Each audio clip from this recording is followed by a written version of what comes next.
안녕하세요. 돈이 되는 5분 이야기 돈오야의 김지정입니다. 이번 시간에는 주변에 돈이 많이 풀렸다고 합니다. 그런데 어떻게 해야지 돈을 벌 수 있는가? 역발상 투자에 대해서 한번 말씀해 보도록 하겠습니다. 재테크에 성공한 사람과 실패한 사람의 차이는 어떻게 보십니까? 아마 차이가 급소하다 이렇게 보고 있습니다. 그 차이는 바로 재테크에 관한 평소의 관심 차이가 아닌가 이렇게 보고 있습니다. 왜냐하면요, 작은 정보가 모여서 질적인 성공을 가져오고 있는 것이죠. 그 예를 들어보려고 합니다. 전설적인 투자자로 알려진 피터 린치는 상식의 힘을 강조했는데요. 그는 시장 갈 때 꼭 부인과 자녀를 데리고 간다고 합니다. 왜냐고요? 시장에서 가장 인기 있는 상품을 알아보기 위함이죠. 그는 이렇게 얘기합니다. 나는 해마다 수백 개 업체의 사장을 만나고 최고 경영자, 증권분석과 투자 신탁업계 동료들과 별로 쓸데없는 협의를 하지만 수많은 시간을 보내죠. 그런데 성공 투자는 그곳에서 있는 것이 아니라 뜻밖의 상황에서 만난다 이렇게 얘기합니다. 그는 캘리포니아 여행을 하던 중에 타코벨이라는 회사가 만든 브리또를 먹고서 감동했답니다. 브리또라고 하는 것은 또르띠아에 콩과 고기를 합한 멕시코 요리인데요. 그 맛에 감동해서 그 주식을 샀더니 대박이 났던 겁니다. 그리고 누군가 얘기했답니다. 홀리데이 인 서울에 가니까 서비스도 좋고 아주 칭찬을 했다. 그래서 그 주식도 샀다고 합니다.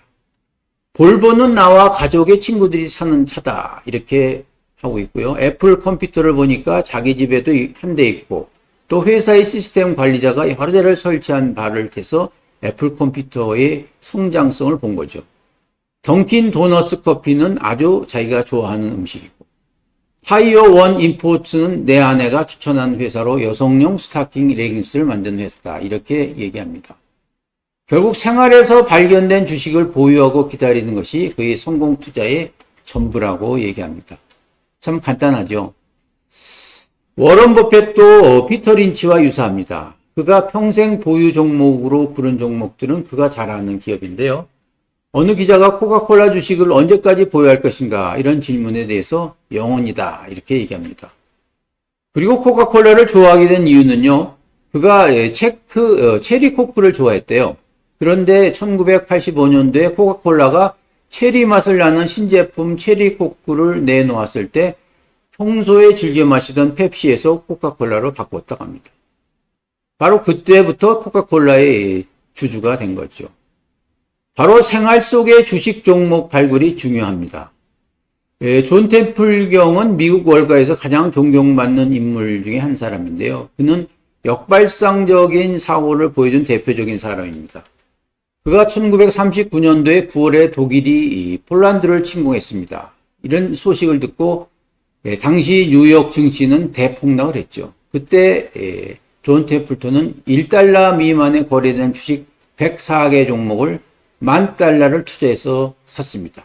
그리고 전쟁이 끝날 무렵에 그 종목들은 대박을 난 것이죠. 그래서 그는 우리나라에도 지금 템플턴 출신이 있지만은 그 투자 철학은 이렇습니다. 첫째, 전망이 취약한 곳을 찾아서 주식을 산다라고 하고 있습니다. 그리고 두 번째가 비관론이 최고조에 달했을 때 주식을 산다. 이런 원칙이죠. 그는 말만 그런 게 아니라 실천을 얘기했는데요. 1998년도 4월에 우리나라 외환위기가 닥쳤습니다. 그때 템플턴 경은 개인 돈 1,000만 달러, 당시 138억 원인데요. 그 돈을 한국 증시에 투자를 했습니다. 그 당시 한국 종합지수는 1997년 말에 376이었습니다. 그럼 지금까지 있다면 지수만 해도 10배 이상이 오른 거죠. 그는 이렇게 얘기합니다. 여러 가지 투자 조언이 있지만 가장 먼저 새겨드려야 할 것은 이번에는 다르다.